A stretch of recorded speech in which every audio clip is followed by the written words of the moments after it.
Donc, on va voir le deuxième étude de cas. Le voici. Donc, le voici le cas qu'on va travailler, ou l'étude de cas qu'on va travailler. C'est A ou B, Smart Deal ou Smart Deals. Nous avons le propriétaire qui est M. Jack. La première transaction, il a remis un chèque numéro 9, chèque personnel de $300 au caissier John Smith pour créer la petite caisse pour régler les dépenses de montant faible. Deuxième transaction, on a envoyé une lettre commandée par la poste, livraison des agendas cadeaux pour la clientèle par DHL. Nous avons payé un logiciel de montage pour le fils de Jack Kennedy qui est le propriétaire. Nous avons réglé l'achat d'un nom de domaine. Nous avons acheté une rame de papier pour l'imprimante Brother Multifonction. Nous avons aussi payé la livraison des documents comptables, fiscaux et juridiques demandés par l'Agence Revenu Canada. Nous avons réglé la conception des cartes d'affaires. Et enfin, la dernière transaction, M. Jack Kennedy a remis un chèque personnel encore une autre fois pour renflouer, alimenter la petite caisse dont le fonds doit toujours, à la fin ou au début d'une période, le montant doit être égal à $300. Le décompte de la petite caisse montre qu'il reste 2 pièces de $2, 2 pièces de 25 cents et 3 pièces de 5 cents. Travail à faire. Préparer le rapport de la petite caisse au 30 septembre 2020. On ne va pas le faire manuellement. Je vois que c'est facile, tout le monde l'a fait. Mais on va passer directement deux choses dans le SAGE 50. On va saisir les transactions réglées par la petite caisse et on va passer l'écriture de renflouement de l'alimentation de la petite caisse par l'apport de M. Jack Kennedy à travers un chèque personnel numéro 111-111-111. OK. On va aller directement vers le logiciel SAGE 50. Tout d'abord, j'ai remarqué une chose, mes amis, à travers les questions que j'ai reçues, que le fait de passer par opération bancaire, entreprise, ça crée une confusion. Voilà ce que je vous recommande. On va faire comme votre collègue, il a parlé tout à l'heure du fournisseur. On va utiliser le module fournisseur, OK? Donc, comme ça, vous allez vous éloigner de tout ce qui est confusion entre opération bancaire, entreprise, journal général. Qu'est-ce qu'on va faire? Ben, allez-y dans fournisseur achat, utilisez l'option effectuer des paiements. Et s'il s'agit des apports, des retraits, des alimentations, ben, les alimentations, les virements de fonds, s'il y a du fonds dans la banque, on va utiliser opération bancaire. Sinon, pour les autres, on va utiliser entreprise, journal général, apport, etc. Est-ce que vous êtes d'accord, s'il vous plaît, avant qu'on commence la correction de l'étude de cas numéro 2? C'est bon, on va utiliser fournisseur et achat comme ça. Vous n'allez pas à chaque fois m'écrire des questions sur opération bancaire.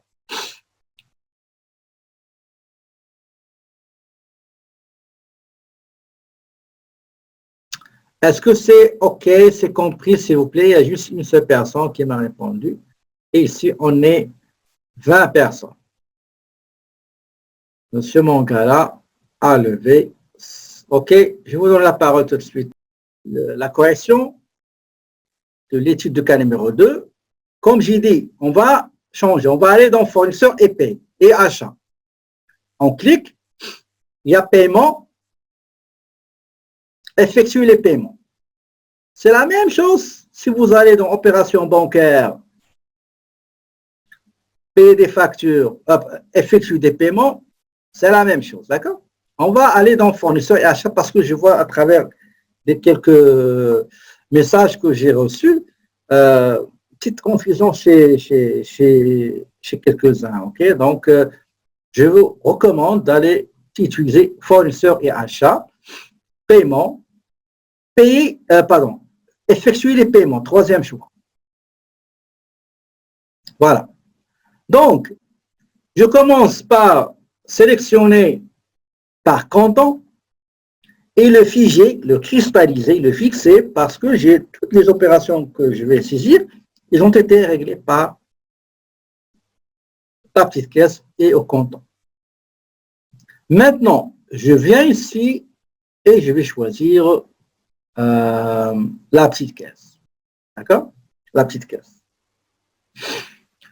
Je commence par le premier. Donc, la première opération, c'est M. Jack Kennedy a remis un chèque au caissier John Smith pour créer la petite caisse. D'accord? Pour créer la petite caisse. Maintenant, est-ce que le fait de créer, alimenter la caisse, est-ce que c'est une dépense? C'est quoi la réponse, s'il vous plaît? Écrivez-moi la réponse. Est-ce que c'est une dépense? Et est-ce que M. Jack, c'est un fournisseur? Donc, puisque vous me dites que M. Kennedy, ce n'est pas un fournisseur, le fait d'alimenter, renflouer, mettre de l'argent dans la petite caisse, est-ce que c'est une dépense? Est-ce que M. Kennedy, c'est un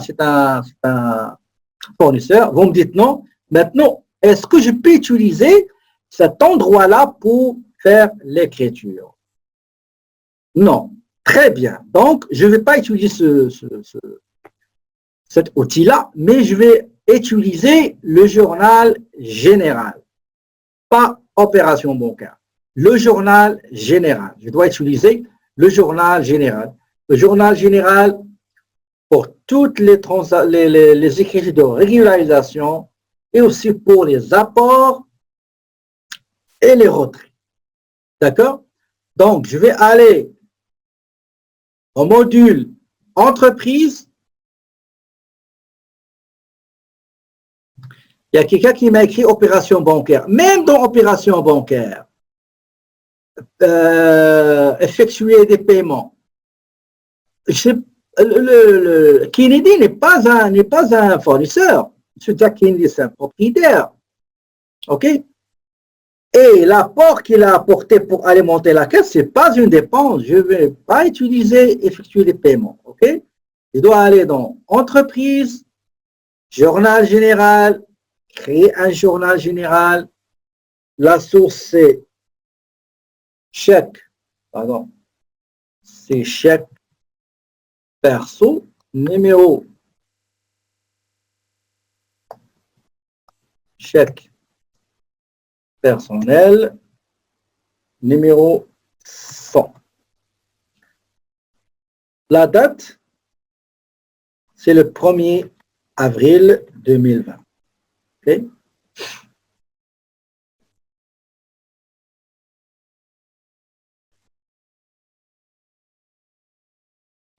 On ne peut pas faire ce qu'on peut faire avec virement de fonds. Oui, si on a de l'argent dans la banque, oui.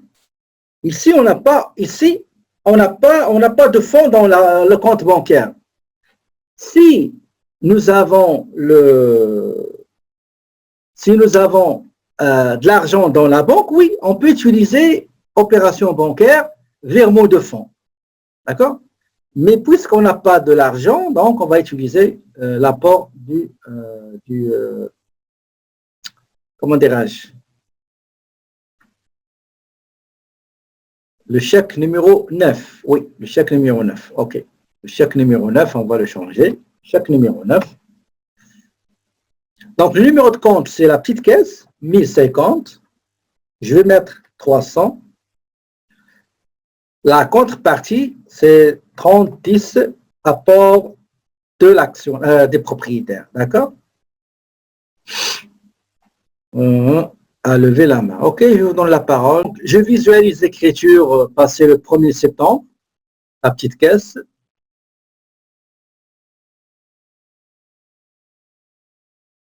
Voilà. Après vérification, donc le 1er septembre, l'apport, je clique sur traiter. OK? Et voilà.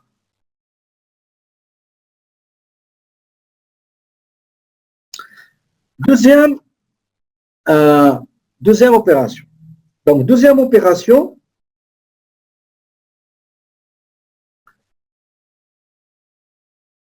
j'ai une lettre recommandée envoyée à Revenu Québec. Donc, je vais aller dans fournisseur et achat, je l'ai en fournisseur et achat, paiement, effectuer les paiements, je sélectionne comptant, je fiche comptant, je cristallise, comme on dit, je choisis la petite caisse et je commence par le premier qui est envoi par la poste d'une lettre recommandée, donc Poste Canada. Okay.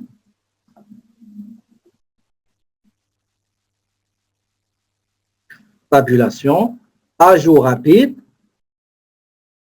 La date, c'est le 4 septembre, donc le 4 septembre. Numéro de compte, 5640, courrier et frais postaux. Description, document pour Revenu Québec. Pièce justificative numéro 30. D'accord? Donc, c'est 47 plus taxes, donc GQ, qui est le raccourci pour les taxes, donc c'est 54 04. Donc, je vérifie, c'est tout OK. Je clique sur Traiter. Voilà. Troisième opération, on a envoyé par DHL, on a envoyé des cadeaux, des agendas comme cadeaux pour nos clients. Donc, on sélectionne le fournisseur DHL, tabulation ajout rapide. Je saisis la date le 10 septembre. Le compte 5640, courrier et frais postaux. Description, envoi des agendas cadeaux aux clients. Et client, pièce justificative numéro 31.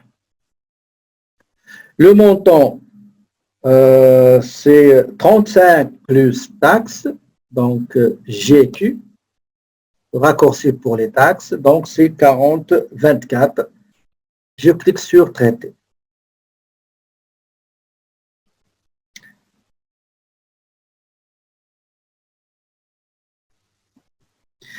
La quatrième transaction. Monsieur Jack Kennedy a acheté, on a réglé la facture d'un logiciel qu'il a acheté pour son fils. D'accord?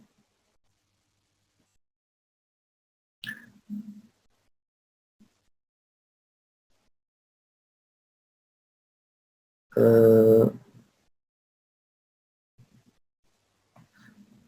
ne sais pas, est-ce que vous voyez là où je saisis de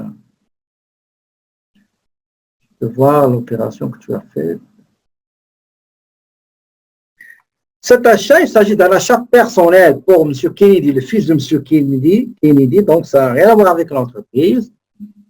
Donc, est-ce que je dois, c'est un achat personnel qui ne concerne pas l'entreprise, est-ce que je dois utiliser cette fenêtre, s'il vous plaît? Est-ce que je peux utiliser la fenêtre d'effectuer les paiements?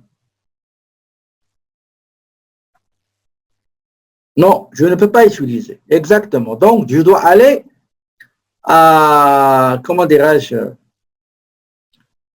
dois aller attendez, je vais faire un petit raccourci. Je dois aller dans entreprise, journal général, créer un journal, OK? Et je vais mettre ici pièce jointe, pièce justificative, pardon, c'est 32. Dans la remarque, on va dire achat ce logiciel pour Adam, le fils de Jack Kennedy. La date, c'était le 14 septembre. Donc, c'est un retrait, donc 30-15, retrait des propriétaires. Le montant 38,50 et l'argent a été sorti de la petite caisse 10,50. Voilà. OK? Donc, une fois terminé, je clique sur rapport juste pour visualiser, c'est très important. Retrait propriétaire, la petite caisse, OK, c'est correct. Je clique sur traiter et voilà, l'opération a été faite. Très bien.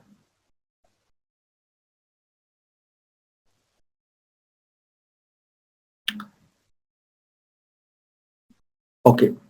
Est-ce que maintenant, donc ici, je vais aller aussi dans la transaction numéro 5. Le nom de domaine. Le nom de domaine. Est-ce qu'il y a quelqu'un qui peut m'expliquer c'est quoi le nom de domaine? On va chercher, on va aller dans le fournisseur et on va mettre, par exemple, j'ai oublié de le mettre, on va mettre concepteur site internet et hébergement. Hébergement Inc. Je mets à jour rapide. Je mets. Est-ce que la page est partagée, s'il vous plaît? Parce que quand je saute d'une page à l'autre, parfois je me trouve en train d'expliquer, mais la page n'est pas. Frais, licence et affaires. Non, non, non. Tout ce qui concerne le site internet, tout ce qui concerne le site internet, pas une licence. C'est ton domaine, tu l'as acheté. Tout ce qui concerne la conception d'un site internet, l'achat d'un nom de domaine, maintenance de votre site, tout ça, c'est dans tout ce qui concerne la publicité et la promotion, parce que à travers le site internet, c'est comme les cartes d'affaires, vous allez distribuer cartes d'affaires, c'est vous qui allez envoyer les cartes d'affaires. Au contraire, le site internet, c'est les gens qui vont chercher qu'est-ce que tu fais exactement, qu'est-ce que vous offrez, etc. Donc, site internet, etc., c'est publicité. Bon. J'ai la date de l'achat auprès de Biron Group, c'est quelle date? C'est le 21 septembre.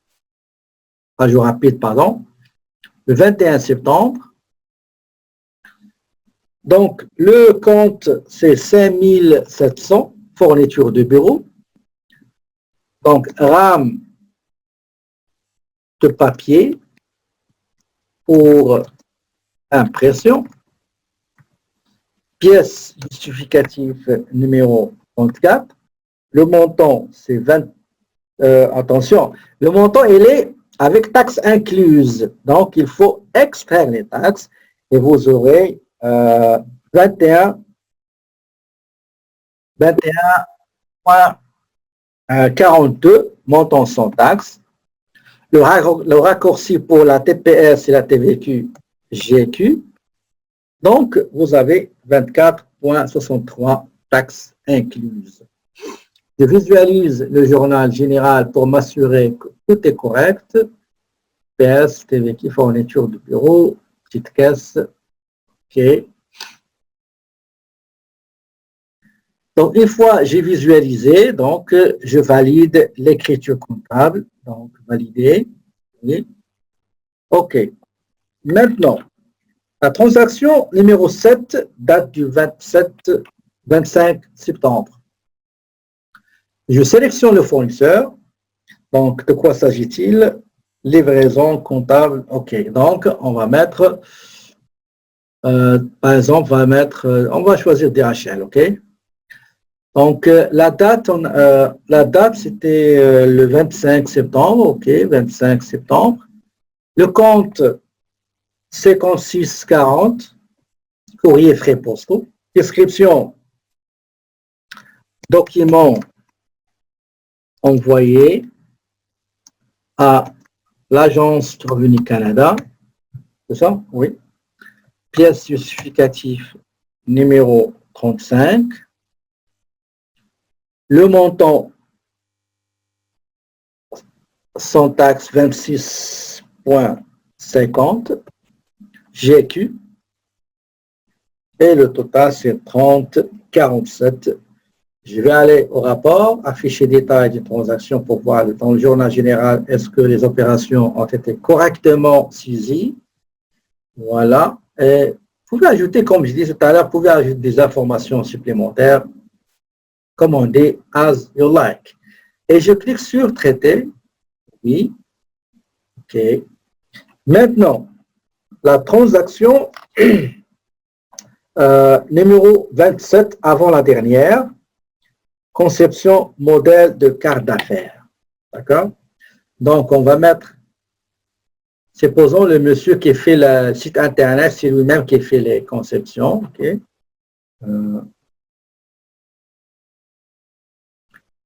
La date, c'est le 27 septembre. Le numéro de compte, c'est 5615, publicité et promotion, et carte d'affaires.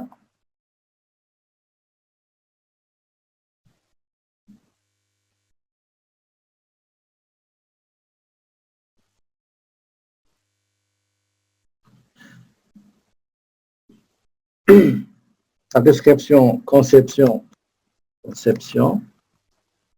carte et carte d'affaires,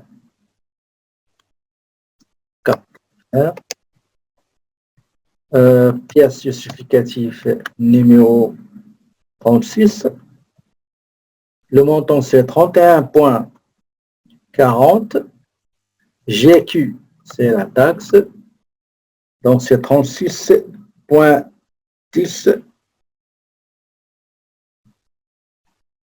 36,10. 31,40. Attendez, je vais vérifier une chose. Exactement, c'est correct. Je valide, je visualise le journal général. OK. Et voilà. Je vois, il n'y a pas de problème. Je clique sur traiter. Saisie. OK. La dernière opération, Monsieur Jacques a remis un chèque. A remis un chèque au caissier pour alimenter la petite caisse. Donc, ici, avant de faire tout ça, comme je disais tout à l'heure, on va fermer cette fenêtre et on va aller voir, tout d'abord, vérifier ce qu'on a saisi. On prend les pièces justificatives et on va pointer et matcher et comparer, comparer les montants qu'on a saisis avec les montants qui figurent sur les pièces justificatives. Donc, financier, rapport financier,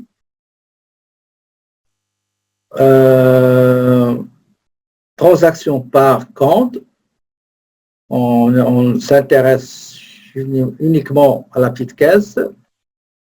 Voilà, j'ai mis OK. Voilà. Donc, j'ai 295,26, le total des dépenses que j'ai réglées par la petite caisse. Et il me reste 474. Donc, j'avais 300 moins ce que j'ai dépensé. Donc, il me reste 474. Donc, je vais demander à M. Jacques, OK, le chèque numéro 111, M. Jacques me demande quel est le montant que je dois mettre. Je lui dis, et monsieur, mettez 295,26, elle est là. OK? Moi, j'ai déjà 4,74. Très bien. Maintenant, je sais combien je dois mettre comme montant pour renflouer la caisse. Je vais aller vers entreprise. Si j'ai de l'argent dans la banque, je vais aller dans la banque. Si j'ai de l'argent, je répète, si j'ai de l'argent dans le compte bancaire, je vais aller dans opération bancaire, virement de fonds, je mets la date, je sélectionne la banque, je sélectionne la petite caisse et je mets le montant. C'est dans le cas où j'ai de l'argent, j'ai du fonds dans mon compte bancaire. Maintenant, je ne l'ai pas, donc je me compte d'aller à entreprise, journal général, créer un journal général. Je dois saisir, ça c'est le chèque personnel de M. Jacques, chèque personnel numéro 111. La date, c'était le 30 septembre. 30 septembre. Je dois débiter 1050 avec le montant 295,26. Okay? Maintenant, le chèque, c'est un apport du propriétaire. Donc, c'est le 30-15. Non, 30-10, pardon. 30-10, apport du propriétaire. Donc, voilà, ici, je vais mettre alimentation ou bien renflouement. Dans certains livres, vous allez trouver alimentation et non pas renflouement. De la petite caisse. Donc, je vais mettre ici chèque remis à qui? Remis à John Smith. Remis à John Smith. Remis à John Smith. Avant de valider rapport affiché, visualisé, 245, c'est bon. Et je clique sur traiter. D'accord? Et voilà. Je vais revenir à rapport financier, transaction par compte, la date 30 septembre jusqu'à la fin. Je clique sur OK. Et voilà, maintenant, mon solde fin septembre, 30 000, pardon, 300 $. Et le solde début du mois d'octobre sera 300 $. Je vais aller vers, voilà. Voilà le type de cas numéro 2, Smart 10, c'est corrigé, donc ça ne nous a pas pris beaucoup de temps. On a commencé à, je crois, ça prend pas de temps, sincèrement, ça prend pas de temps, c'est juste le temps des discussions qui prend un petit peu de temps. Donc, on va passer tout de suite à l'étude de cas numéro 3, si vous n'avez pas de questions. Est-ce que vous avez des questions, s'il vous plaît? Le cas numéro 3, on va le faire très vite, il est très court, exprès je l'ai mis très court, parce que vous savez qu'on n'aura pas assez de temps. Okay? Mais est-ce que vous avez des questions avant qu'on passe directement? L'autre, on va le faire en 10 minutes, pas plus.